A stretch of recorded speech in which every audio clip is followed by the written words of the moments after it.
मध्य प्रदेश के प्रवास पर भोपाल पहुंचे कांग्रेस सांसद और लोकसभा में विपक्ष के नेता राहुल गांधी ने कहा था कि मैंने देश से वादा किया था कि जाति जनगणना संसद में पारित की जाएगी। अब मैं आरएसएस बीजेपी को अच्छी तरह समझता हूं। अगर उन पर थोड़ा दबाव डाला जाता है तो वे डर कर भाग जाती हैं। इसी तरह अब ट्रंप ने मोदी जी को इशारा किया तो उन्होंने ट्रंप के आदेशों का पालन किया।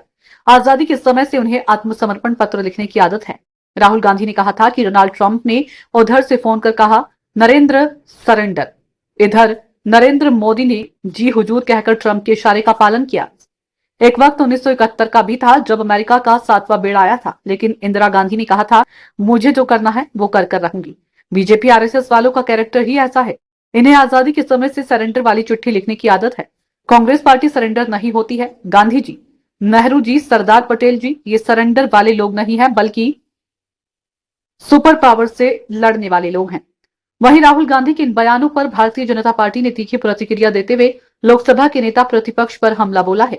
राज्यसभा सांसद सुधांशु त्रिवेदी ने प्रेस वार्ता करते हुए कहा, हिंदी में कहावत है, नया मुल्ला ज्यादा प्याज खाता है, लेकिन यहाँ गैर मुल्ला इस कदर प्याज खाने में लगा है, उन्हें इस बात का एहसास नहीं कि वह इस देश के स्वाभिमान और सेना की वीरता का कितना अपमान कर रहे हैं।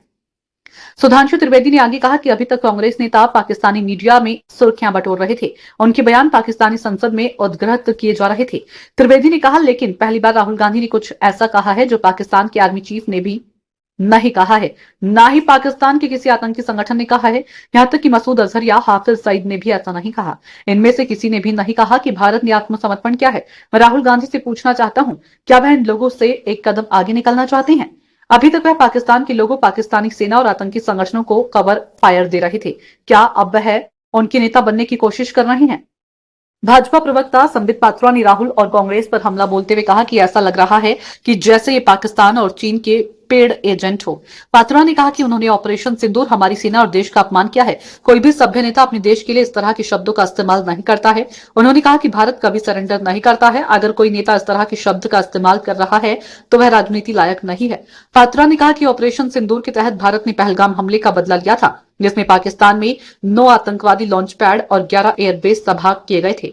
भाजपा प्रवक्ता शहजाद पूनावाला ने कहा कि कांग्रेस के ही कई नेता जैसे शशि थरूर, मनीष तिवारी और सलमान खुर्शीद ने साफ किया कि ऑपरेशन सिंदूर को रोकने के लिए किसी तीसरे पक्ष की मध्यस्थता नहीं हुई थी। लीडर ऑफ ऑपोजिशन की जगह लीडर ऑफ पाकिस्तान प्रोपोगेंडा के तौर पर काम कर रही हैं।